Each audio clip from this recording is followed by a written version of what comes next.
All right. I think it's working. Let's go.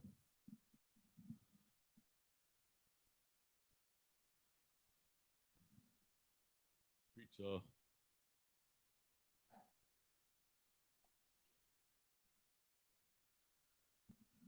What's going on, Rob, in New Jersey?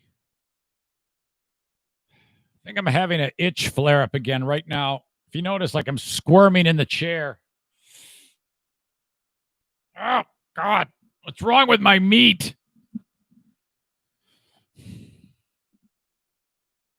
Might have to bring in the Queen of the Forest again. Always good to bring in the Queen of the Forest.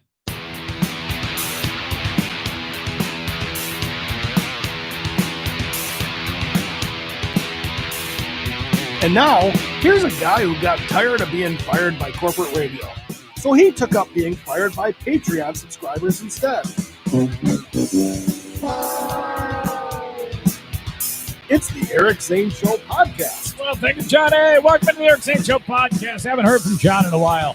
This is a daily expletive-filled rant on Patreon, listener-supported podcast.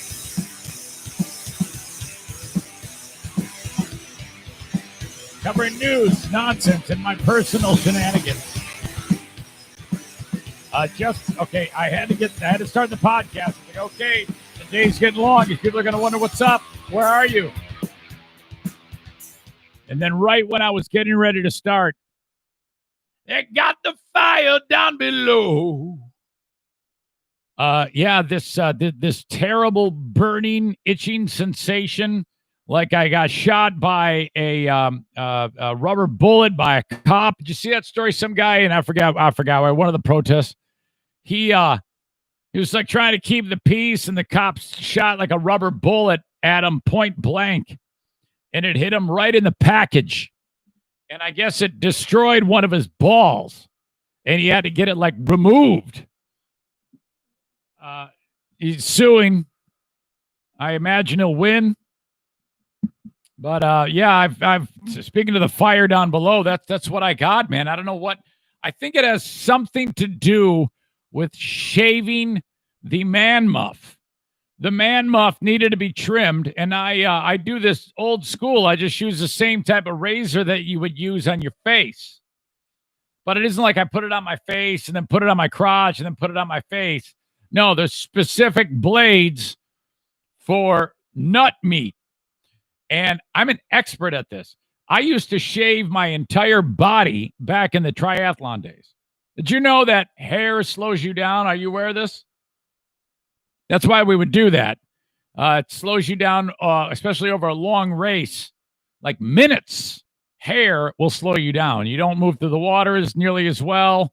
It increases surface area. It catches more water to slow you down in the water. And then when you're on the bike, the increased surface area catches more air. You slow down. So I know everything there is to know about shaving body hair. And I'm the best at it. I'm an expert. I can shave my man muff like you wouldn't believe. I go low, way on the taint, the undercarriage, get it all. And I think that the razor might have been coated with some type of substance. I have no idea. Maybe Diana played a prank on me. But did she put some type of substance perhaps to? I don't know, but it's devastating. All right, she's busy setting up for this party, which I talked to you about on the free podcast. But man, oh God, right now, if I was not podcasting, I would be with my left hand pulling my nut meat straight like a piece of parchment paper, and with my fingertips scratching my stretched nut meat until it actually starts to hurt. That's how bad this is. Oh God, day number 4, and there's people yelling at me, "Put something on it, dude! I tried. Trust me, this is agony."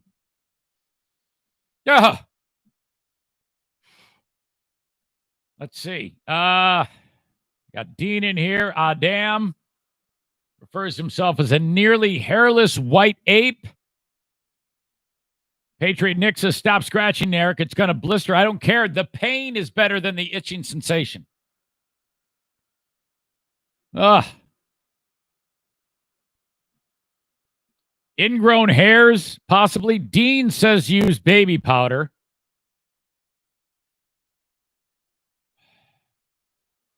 Patriot Nick says it's probably jock itch. Yeah, I'm going to go and get some of this cooling spray and just like cryogenic it. Like pull my root and just. I don't know how much of this I can take. Sitting here right now, not scratching my meat is killing me. Ugh. Hey, Melinda. Sorry that you were wrong on your email earlier. Marcy, good to see that you're here. Rob in Jersey. Kevin, the toe is here. Who else we got? Hey, yeah, man. Kenny. Kenny is here. What's going on with you? Dirk, apple cider vinegar, Dirk says. It fixes everything. And then he says, no, don't do that. Yeah, I'm guessing you want me to be in pain.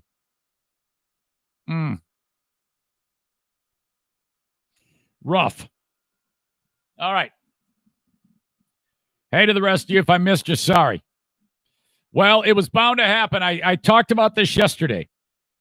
That I had a strong feeling that the cancellation process would be attempted on your old pal, Eric Zane.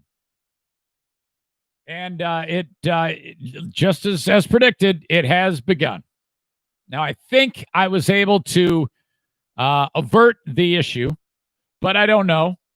It all depends on if the people who are trying to cancel me feel like they've been satisfied. But just so we're all on the same page, the nonsense that went down with Bubba Wallace, Bubba Wallace / Bubba Smollett,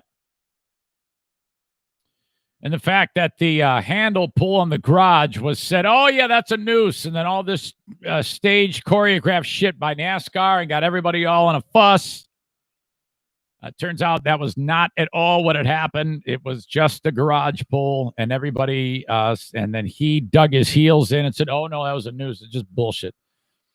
Led to a series of hilarious memes that said, the tire iron, that's the four-way tire iron that's shaped like a plus sign. Yeah, this in the Bubba Wallace garage, this is a burning cross.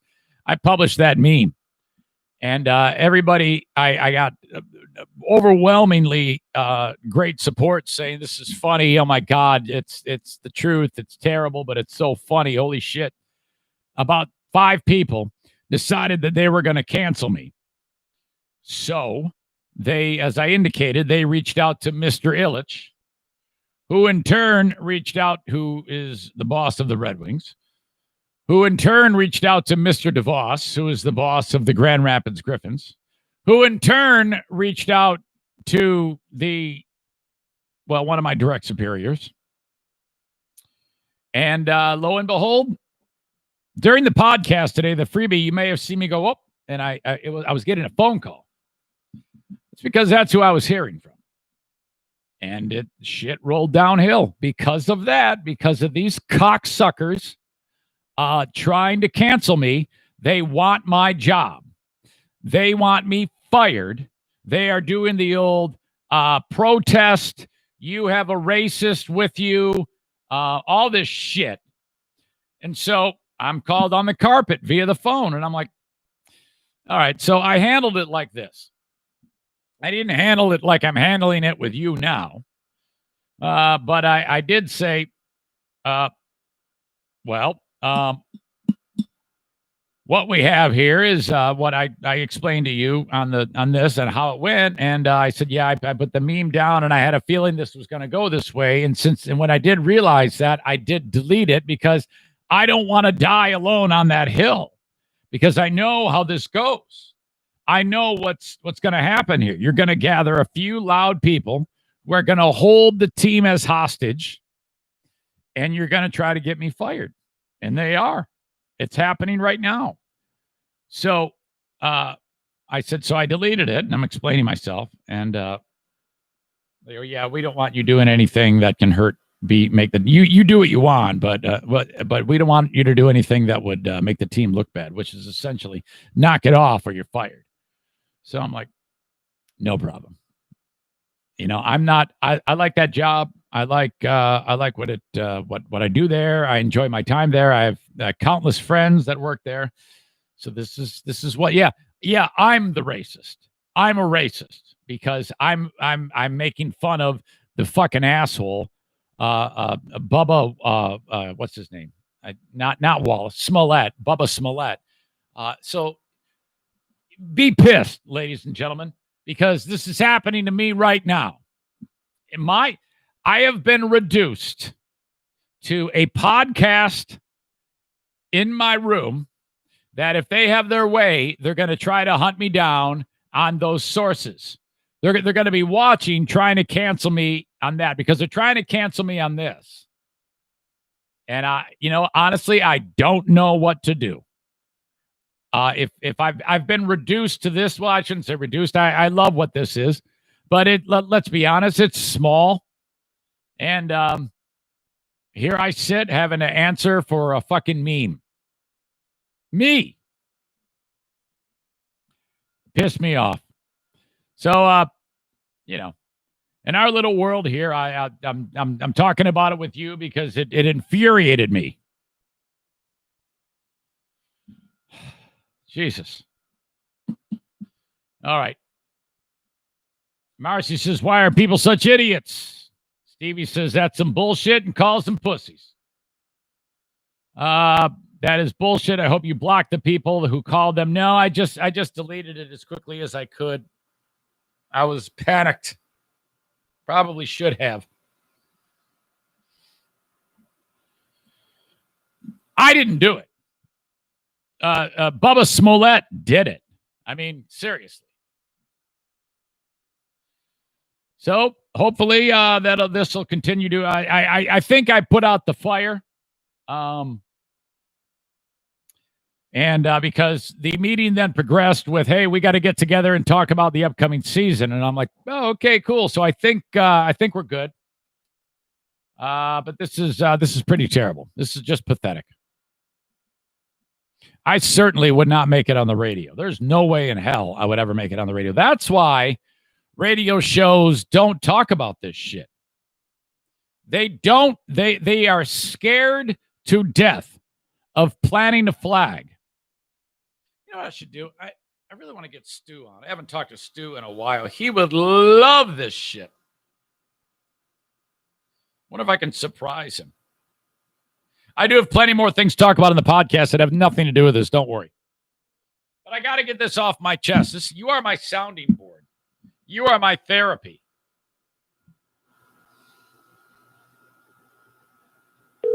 Come on, Stu. Don't leave me hanging, buddy.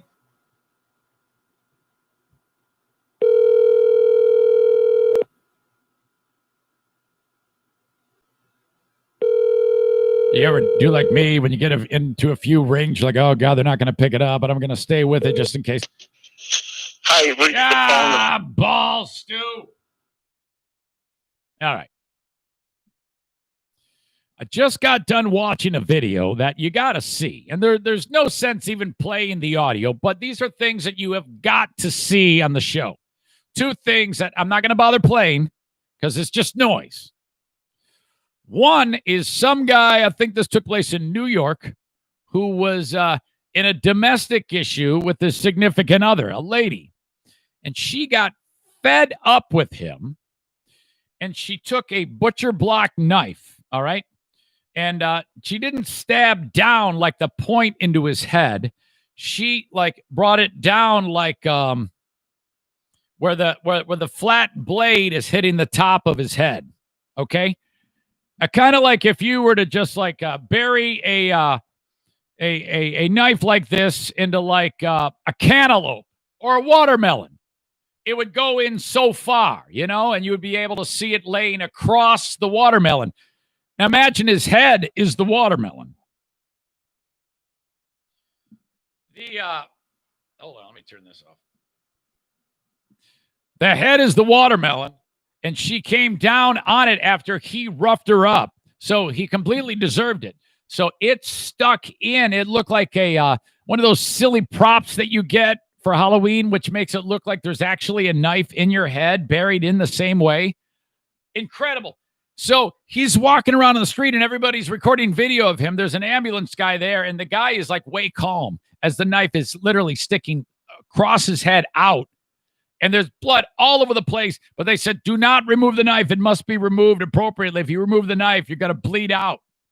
And he couldn't get it out anyway because it was so on like his bone, his skull. She came down like with the hammer of Thor, whammo, right on the guy's head. If you're squeamish, do not look at this video. Very, very bad. In the news of EricZaneShow.com. Also, there's a video from a foreign country. I'm not sure what's going on. I think the guy who owns the business doesn't want the little pipsqueak who's not wearing a mask. The guy's wearing a mask. He doesn't want the person in the store who's not wearing a mask. It's a butcher. And so the guy comes into the store and won't leave.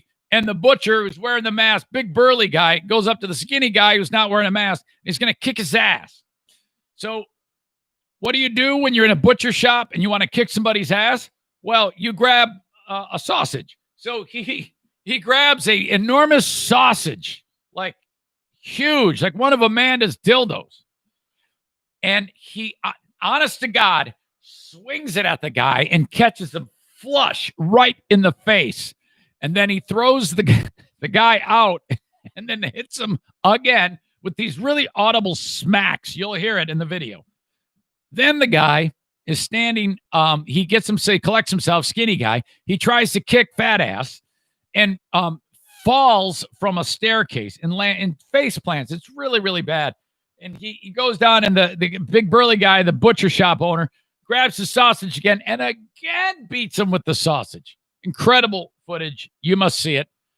It'll be at EricZaneShow.com. As soon as I get done with the podcast, I'll link it up. It'll be in the show notes of this podcast.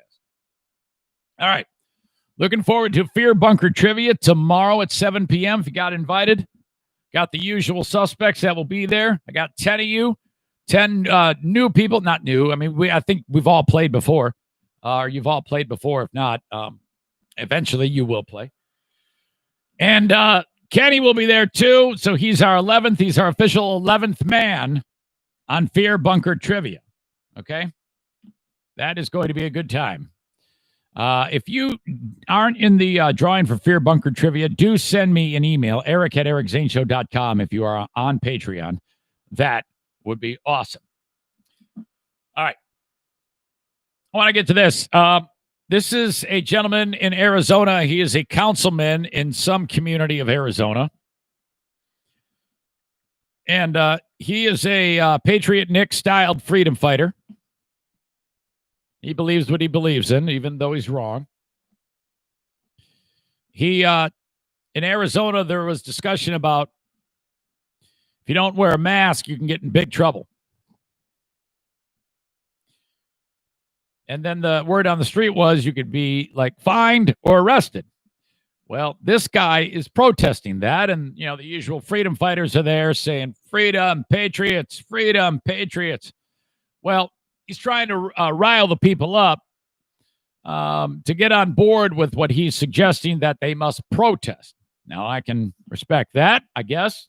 I will make fun of it, but I can understand why people would do that, I guess. Not really, but I'm just saying that. But I tell you what is one thing that I would not do. I would not open up. He's trying to say, hey, I don't want to wear a mask anymore. And he's saying 3 words to drive his point home about how unhappy he is that he's wearing a mask. See if you can figure out the problem with this white guy saying this to the crowd. I can't breathe. I can't breathe. Takes his mask off.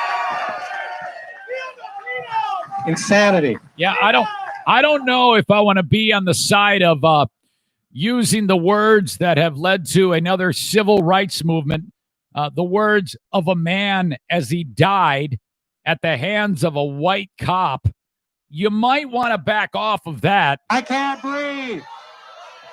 I can't breathe.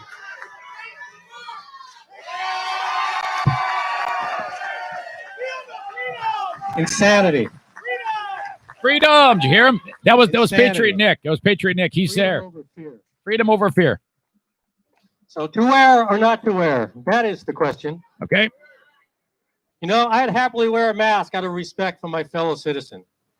But when government threatens me with a fine or a possible arrest, if I don't conform, then I protest. All right.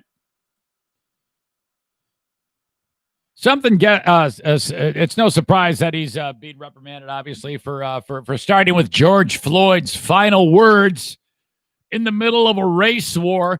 You might now want to start with George Floyd's final words as he actually couldn't breathe, as you mockingly describe you not being able to breathe because of your fucking mask. Community of Scottsdale, Arizona. So he actually said sorry. All right. Fine. But as it goes, people are pissed off, and I think rightfully so. All right. There we go. Meanwhile,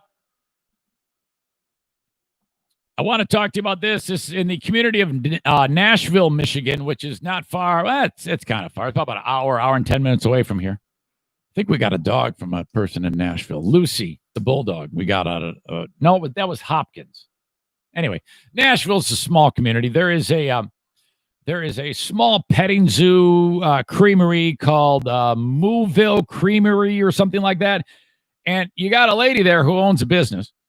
And you can kind of like, buy the products and go walk around the petting zoo, pet the goats. And this lady's got a few baby goats running around. What are those called? Kids? Baby goat is a kid? Well, some asshole stole the freaking goats. Okay? Check this out. For a good share of this Monday, a lot of you took a pause from the pandemic and politics to focus on what happened to 6 baby goats stolen from a petting zoo in Nashville, Michigan, southwest of Vermontville. Tonight, we're happy to report they are back home. I like they say southwest of Vermontville, like we even know where that is. And they are safe. News 10's Rachel Sweet tells us who took them and the punishment. So this was a big deal. Everybody was freaking out because the goats were stolen, but they have been recovered. They'll face. Just hours after posting pictures on their Facebook page and working with the Barry County Sheriff Department, Taco, Nibbles, Fluffy, Peanut, Pepsi, and Lady are all I think Pepsi might be my favorite name for a goat. What Pepsi?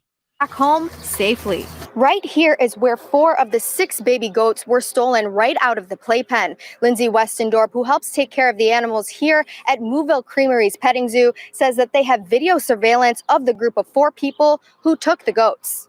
I spoke with Westendorp before the baby. Imagine if you see Stu on there. They had we have a amendment to the story. All goats had enlarged buttholes. Goats were found. She says the whole day was hard, not just for her, but for the whole community as well. Kevin says, yeah, when I think of goats, I think of Taco and Pepsi. Just have to have faith that it's going to turn out okay, because there's so many good people that love Mooville and love where we live.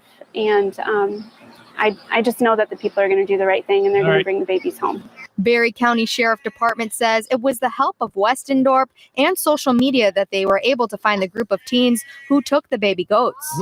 Well, it was the help of social media, but it was more the help of the stupid fuckers who stole it, because guess what they did? One of the teens had posted a picture of himself with one of the goats, and I think that's pretty much how we caught him. Fucking moron steals a goat and then goes, selfie time. Click, post, busted. The parents and the teens all went back to Mooville, and Mooville decided not to press charges since other parents were going to take control of the situation with their kids. I like how you hear these goats.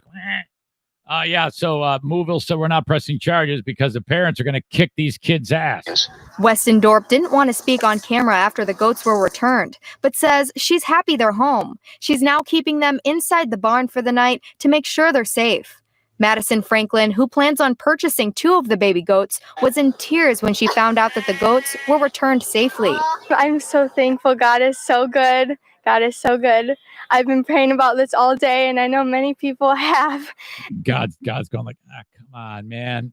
Yeah, I know, but there's like a pandemic going on. I understand you love the goats and all, and it's probably going to work out, but seriously, quit throwing up so many prayers here. You're diluting the inbox, for God's sake. And I'm so happy that they're okay.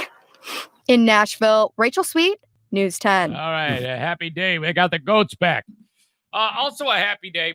I don't know if you there's another video that I want you to see that I will link up, and it has to do kind of with the story about, you remember the story about Miss Rita, the swim instructor in Granville, Michigan? I told you about that. We had to talk about how these busybody Karens shut her down. She had been teaching kids for years, decades, how to swim. And it was more than that, because a lot of these times these little kids get in there and that's a life-saving thing if you know how to swim. So for 6 to 8 weeks out of the year, you get a handful of people showing up at a time. And she's one of these type of people. When they teach you swimming, you know how to swim quite quickly because of the way she gets your child used to the water. And usually it amounts to basically starting with pouring a bucket of water on their head. I've seen this technique in action when my kids went to Mr. Ed's.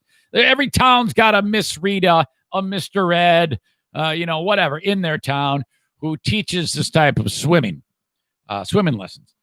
And man, hell, it worked. In fact, going back in time, I'll never forget this, because I have was 2.5-year-old Jackie and a 4-year-old Jim, who went to Mr. Ed's in Knoxville, and that's the way he taught it. And that by that first class, they were just kicking so much ass, so much so that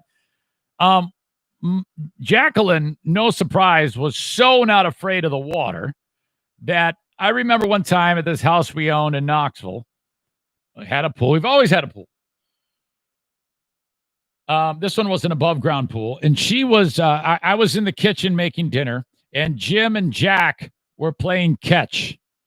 This is when Jackie's about 3. And the baseball, well, I'm jumping ahead on the story. Next thing I know, the sliding glass door opens, and they're wearing her, she would always wear dresses, Jacqueline. And now she's a total tomboy in terms of sports and aggressive nature, but she would always dress like Holly Hobby. She's got a dress on, like a sundress. You look so amazing in that sundress. There you go, Kenny. I'm not ready for it, though. My machine isn't booted up. Finally, a reason to use that stupid drop. Damn it. It's so not ready. You look so amazing in that sundress. Terrible. And she's got her jelly shoes on, soaking wet, holding the baseball.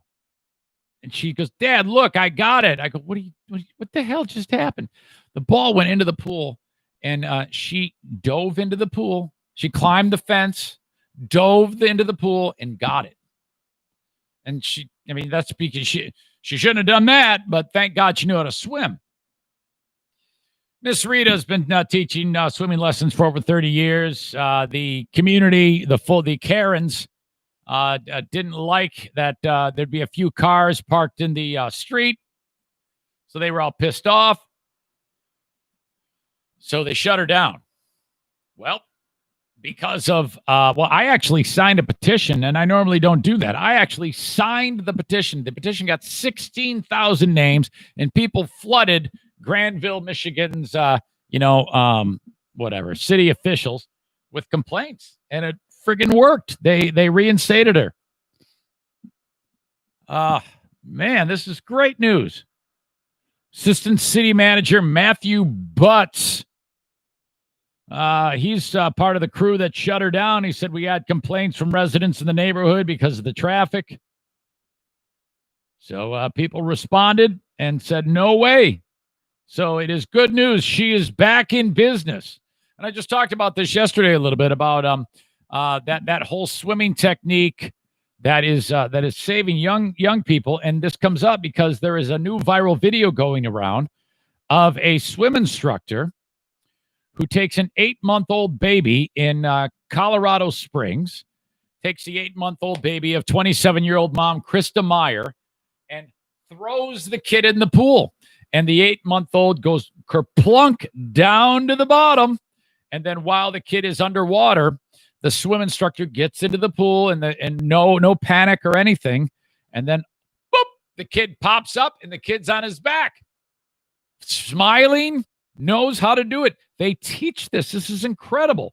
And so there's a whole method to the madness about how this works and why it works. But the fact of the matter is it does work. And that this kind of goes hand in hand with Miss Rita and what I talked about yesterday on the podcast and this program known as Infant Swimming Resource, which is the group I talked about yesterday. There's several of these different groups. Parents Preventing Childhood Drowning, Water Smart Tots is another one. But that has not stopped people approaching this mother who posted the TikTok video with cancellation and death threats. Yep.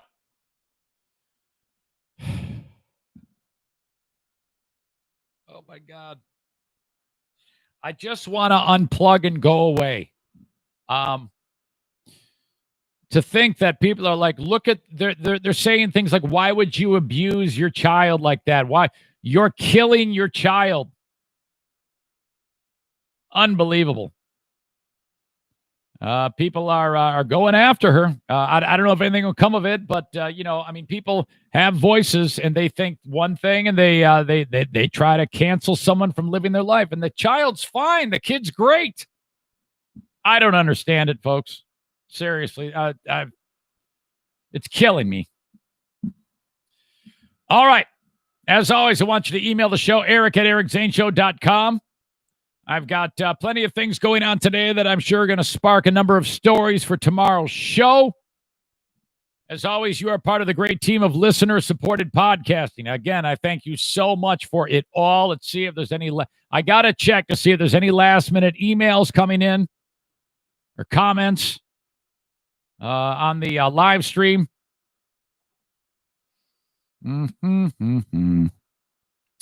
All right, there you go. Yeah, we are public on the YouTube. I wanted to be because I'm trying to get the viewers up on it. So, what is this? Bubba Find, writes Dirk. Wait, what?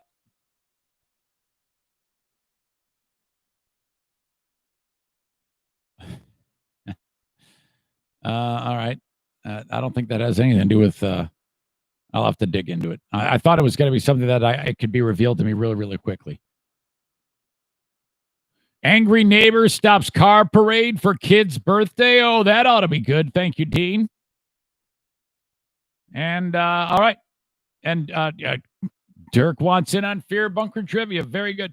As always, if you have any stories that you want to reach out to me with, that I might be able to talk about on the podcast, please do send it along to eric@ericzaneshow.com. I would love that. Make my life so much easier when you contribute to the show that way. Hell, not everybody can give $5 or $10 a month, and I realize that. And some of you might not, like, I don't even think it's worth it. I get it. Believe me, I do. Maybe one day you will, but that's okay. But if you do want to contribute to the show and you can't do it that way, just send me links, man. Keep sending them. Subject line, here's a story for you. Here's a link, whatever it may be. You're all contributors to the Eric Zane Show podcast. Thank you so much. I'm recording to the cloud. There you go.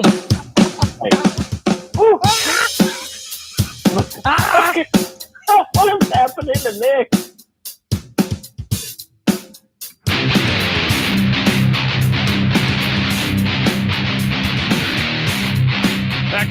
I gotta end with this.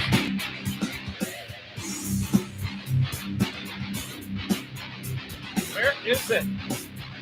Aha! Softball, and it's a home run. Call it pincher. Nice boobs, Tyler. We're getting. Pinching. Pinching. Let's go. Nice job, Tyler. Let's go. Let's go. Good job, Tyler. All right.